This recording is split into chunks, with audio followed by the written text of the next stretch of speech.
voilà par contre ce qui nous fâche. La discrimination entre les chauffeurs publics et les chauffeurs privés. Malgré un budget de 2 millions d'euros débloqué par le ministre François Bosch, des toilettes comme celle-ci ne sont toujours pas accessibles pour les chauffeurs du RGTR. Par exemple, la cartinite, ça ne fonctionne pas.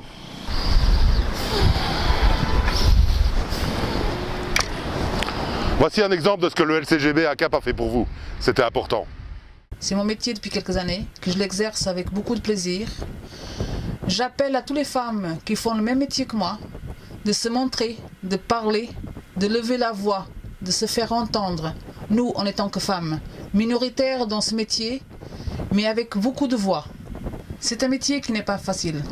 On vit tous les jours avec beaucoup d'obstacles. Mais l'obstacle principal qu'on vit actuellement, nous les femmes, c'est le manque des toilettes. Malheureusement, on passe la plus grande part de notre journée derrière un volant. Est-ce que notre toilette, ce sera le volant, l'assise, ou bien attachez-nous, comme ça on sera toujours sur place. Parce que malheureusement, un homme, il pourra n'importe où, même si ce n'est pas hygiénique, même si c'est punissable par la loi. Mais une femme, on fera comment? Dans un seau? On viendra au Moyen-Âge, comme notre grand-mère l'a fait? C'est inadmissible dans nos jours. Qu'une femme, encore le jour d'aujourd'hui, en exerçant un métier comme un homme, on doit se battre pour avoir des simples toilettes. Au Luxembourg, on se bat pour la vie de famille. Et moi, et les femmes qui ont fait le métier, on aura du temps pour nos enfants?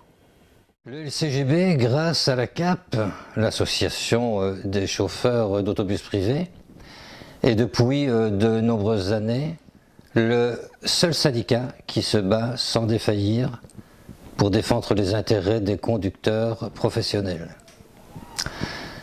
Que ce soit pour les autobus, les autocars ou les camionnettes de transport de personnes, les défis sont nombreux afin d'améliorer la qualité de vie de ce métier difficile. La motivation de notre syndicat, c'est le respect des chauffeurs. Face à des partenaires motivés par la flexibilité à outrance et un système de société discriminatoire, entre le privé et le public, la CAP ne cessera jamais de se battre pour vous. Au fil des années, même si la convention collective a évolué positivement, la différence de traitement entre le privé et le public est toujours trop importante. La CAP négocie actuellement la convention collective et ne relâchera par la pression tant qu'un accord positif ne soit trouvé. De plus, il est important que le métier de chauffeur de camionnette soit reconnu à sa juste valeur et qu'une échelle de salaire respectueuse soit mise en place. La diminution des amplitudes. Grâce au combat de la CAP, dans ce dossier difficile, le règlement grand-ducal concernant les temps de pause est accompagné de mesures financières incitant les employeurs à diminuer les amplitudes. Les chauffeurs de camionnettes bénéficieront eux aussi de certaines mesures, comme la prime d'amplitude journalisée.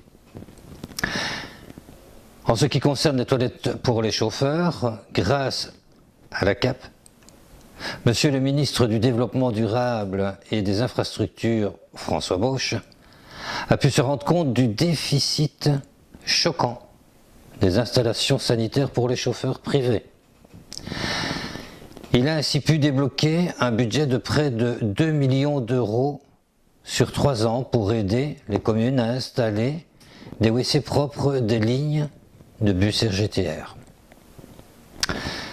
Même si plusieurs villes et villages ont d'ores et déjà effectué des travaux nécessaires, la CAP ne cessera d'interroger les représentants communaux tant que ce problème ne soit définitivement résolu pour tous. En ce qui concerne maintenant la sécurité, en participant activement au comité de pilotage sur la sécurité, la CAP ne cesse d'insister auprès des acteurs concernés sur la mise en place de solutions sérieuses pour la sécurité des chauffeurs.